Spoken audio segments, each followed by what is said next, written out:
Very very good afternoon class 7th। I hope कि आप लोग बहुत अच्छे होंगे। सो इन yesterday's class we were discussing about the not yesterday's class, yesterday was holiday, day before yesterday, about the nutrition in animals। Villi के बारे में पढ़ रहे थे जो कि इंक्रीज कर देता है सरफेस एरिया। आज देखते हैं ईच जो विली होता है उसको विलस कहते हैं। विलस देखते हैं। Each villus has a network of thin and small blood vessels। क्या कहता है बच्चा कि each villus has a network of thin and small blood vessels। blood vessels का क्या होता है? एक नेटवर्क होता है पतला और छोटा। कह रहा है कि क्लोज टू इट्स सरफेस, इसके सरफेस से। ओके, ये बिल्कुल उसके नजदीक होता है। The surface of the villi, the surface of the villi absorbs the digested food materials। ठीक है, क्या करता है? जो विली का सरफेस होता है, जो परत होता है ऊपरी, वो जो digested food, what it does, it absorbs the food material, it absorbs the digested food materials. Okay, जो खाना पच गया रहता है, विलस क्या करता है? उसको एब्जॉर्ब करता है। उसके बाद the absorbed substances are transported via blood vessels to different organs। ठीक है, क्या कह रहा है कि जो absorbed substance होता है, ठीक है, फूड मटेरियल्स, क्या करता है? उसको ट्रांसपोर्ट करता है किसके द्वारा? Blood vessels, via blood vessels to different organs of the body where they are used to build complex substances such as proteins required by the body। okay, so it is saying that it absorbs substances are transported via blood vessels to different organs of the body। ठीक है, शरीर के जितने भी अलग हिस्से होते हैं, अंग होते हैं, उनमें क्या करता है? ये ट्रांसपोर्ट करता है। ठीक है, they are used to build complex substances, they are used to build complex substances such as proteins। ठीक है, जो कि हमारी बॉडी इसको रिक्वायर करती है, रिक्वायर्ड बाय द बॉडी। और देखिए ये जितना भी प्रोसेस होता है विली का, ठीक है, विलस का, ठीक है, उस प्रोसेस को हम क्या कहते हैं? This is called assimilation. इसको हम क्या कहते हैं? Assimilation. Okay, assimilation. Now in the cells, glucose breaks down with the help of oxygen। what it does? Glucose breaks down with the help of oxygen into carbon dioxide and water, CO2 and H2O। okay, so what it forms in the cells, glucose breaks down with the help of oxygen। Glucose क्या होता है? Oxygen के help से ये break हो जाता है किसमें? कार्बन डाइऑक्साइड एंड वाटर में। एंड एनर्जी इज रिलीज्ड, और वहां से क्या होता है? ये एनर्जी रिलीज होता है, निकल जाता है। ठीक है, इतना आप लोगों को क्लियर हुआ? Energy is released. The food that remains undigested and unabsorbed.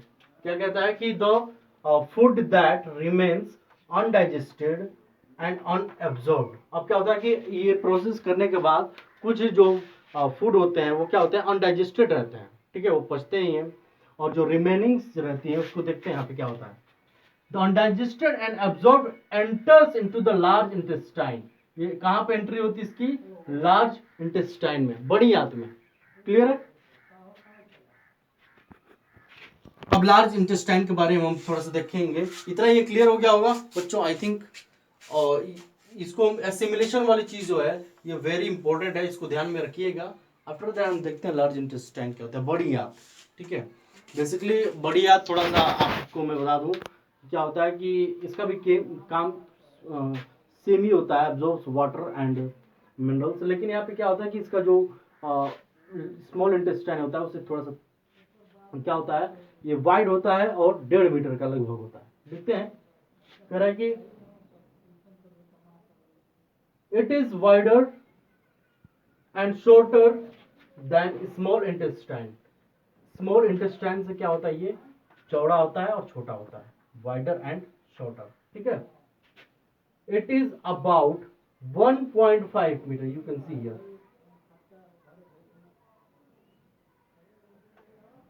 1.5 metre in length, ठीक है, 1.5 मीटर का ये होता है लंबाई में। Its function is to absorb water and some salt. इसका क्या फंक्शन होता है? इट एब्जॉर्ब्स वाटर, वाटर यानी कि पानी, और सम साल्ट, ठीक है, इस साल्ट को लवण बोलते हैं, ये some salt from undigested food material, ठीक है, अनडाइजेस्टेड जो कि खाना पचा नहीं होता है उसे ये वाटर और साल्ट को क्या करता है? एब्जॉर्ब करता है। और जो रिमेनिंग वेस्ट होते हैं, the remaining waste passes into the rectum, ठीक है, क्या होता है? जो रिमेनिंग वेस्ट होता है वो रेक्टम में पास हो जाता है। एंड क्लियर है? यहाँ पे जो रिमेनिंग पार्ट होता है, रिमेनिंग वेस्ट होता है, वो रेक्टम में क्या होता है? पास हो जाता है। And remains there as semi solid faeces. क्या कह रहा है कि remains there as semi solid faeces, the faecal matter is removed, okay, the faecal matter is removed through the anus from time to time. अब जो क्या होता है, जो फैकल मैटर होता है वो क्या करता है? यहाँ से रिमूव्ड हो जाता है थ्रू एनस, एनस के माध्यम से वो क्या होता है? रिमूव होता है समय समय पर। नाउ दिस इज कॉल्ड ईजेशन, इसे हम कहते हैं ईजेशन। क्लियर है गाइस? क्लास 7 इस प्रोसेस को हम कहते हैं ईजेशन। अब हम नेक्स्ट वाले क्लास में देखेंगे about the digestion in grass eating animals, ठीक है बच्चा, digestion in grass eating animals. I hope कि आप लोगों को क्लियर हो गया होगा आज के इस टॉपिक पे कि वायरस का एक नेटवर्क होता है जो कि पतला और छोटा होता है, ठीक है, जो उसका सरफेस होता है वेली का, वो क्या करता है?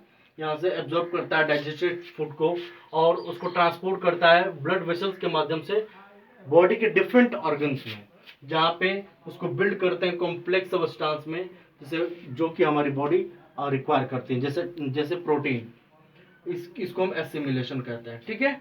और जो ग्लूकोज ब्रेक डाउन होता है, ठीक है, ऑक्सीजन के हेल्प से उसे वो किस में कन्वर्ट हो जाता है? कार्बन डाइऑक्साइड एंड वाटर में, ठीक है, और जो उसमें से क्या होती है? एनर्जी रिलीज करती है। उसके बाद जो रिमेनिंग अनडाइजेस्टेड फूड रहता है या फिर अनअब्जॉर्ब, वो कहाँ जाता है? लार्ज इंटेस्टाइन में। और लार्ज इंटेस्टाइन आपने अभी अभी पढ़ा, 1.5 मीटर लंबा होता है, वाइडर और यहाँ पे शॉर्टर होता है, ठीक है। ये इसका जो फंक्शन होता है वाटर और साल्ट को जो अब्जॉर्ब और अनडाइजेस्टेड फूड रहते हैं उनमें से लेता है, ठीक है। तो आपने ये इसको देखा और इस फैकल मैटर इज, तो नेक्स्ट क्लास में हम डिस्कस करेंगे about digestion in grass eating animals. Okay guys, okay, I hope कि आप लोगों को समझ में आया होगा। जो भी डाउट्स होंगी आप मुझे कमेंट सेक्शन में करिए। Okay, that's all, thank you, be happy.